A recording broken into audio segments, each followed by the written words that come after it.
Member for Melbourne. Thank you, Speaker. My question is to the Premier. Premier, over the last few years, Victoria's state-owned logging company VicForests has been found to be illegally logging in many areas. So many, in fact, that the courts have now prevented them from logging across most of the state.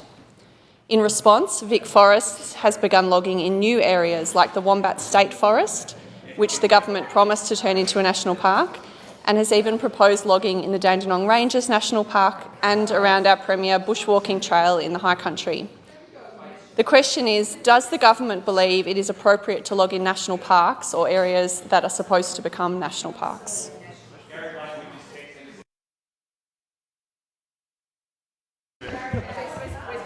Order. The member for Berwick can leave the chamber for 1 hour.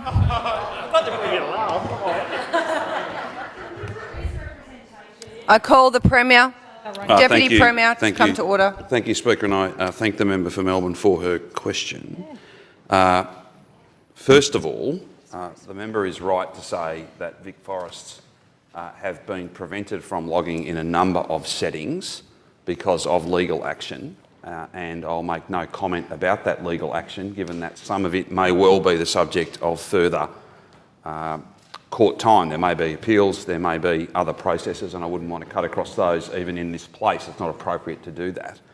In terms of the assertions that the honourable member makes in relation to logging in national parks, there are a number of protections as a function of statute, and we expect they are observed by all.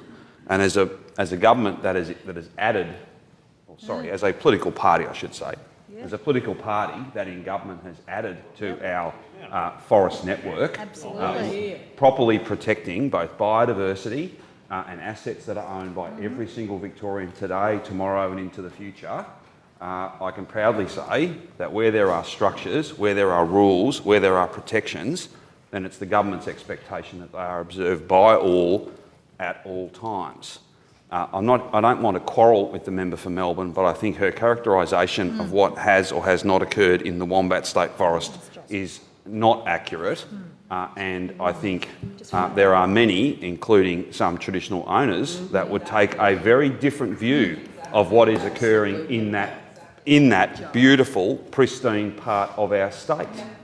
And it is somewhat disappointing, and I'm not for a moment questioning the honourable member for Melbourne's interest and passion about these issues, but it is incumbent on all of us to at least attempt to describe what's going on in accurate terms, particularly when we're talking about a partnership with First Nations Victorians that ought to be singled out for praise, not to be the subject of mischaracterisation that is, may well be, for many, particularly offensive.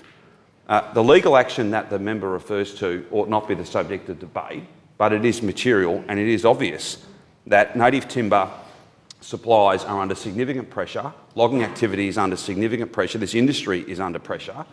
We as a government, instead of pretending otherwise, were very clear with timber communities and indeed all Victorians when we laid down a comprehensive 10-year plan to transition out of native timber logging, because we knew then and now that this industry, from a supply point of view, is not sustainable.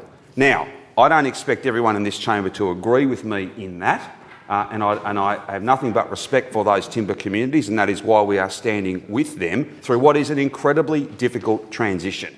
An incredibly difficult transition. It's only made harder by misinformation and people who ignore realities and make easy decisions instead of providing leadership. Order. The member for Melbourne on a supplementary question. Thank you, Speaker. As the Premier knows, most native forest logging in Victoria is done simply to make cheap photocopy paper. Logging is subsidised by the state government, and last year the industry lost over $50 million.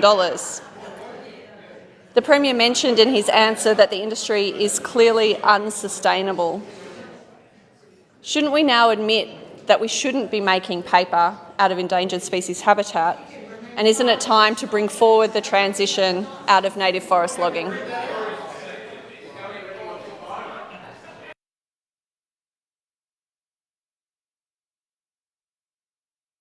Premier. Thank the member for Melbourne for her supplementary question. I'm not sure whether she was reading off some hemp Sanskrit or something, but I think you were. Well, I'm not sure what you were reading off, but regardless of what you wrote it on, it is simply incorrect. And I don't want to misquote you, but I think the member for Melbourne insinuated that most native timber logging is simply for the purposes of making paper. That is simply wrong. It is a byproduct of saw logs that are used for a good deal of other material. And the green contingent up there can laugh, but the facts are very, very clear. You've got the bottom of the tree and you've got the top. You've got the byproduct and you've got the principal saw log. If the member for Melbourne would like a briefing on these matters, in the hope, albeit maybe a vain hope, that we might all have a more accurate picture of what's actually going on in coops and mills and timber communities, I'm more than happy to facilitate that and perhaps elevate this debate to facts instead of fiction.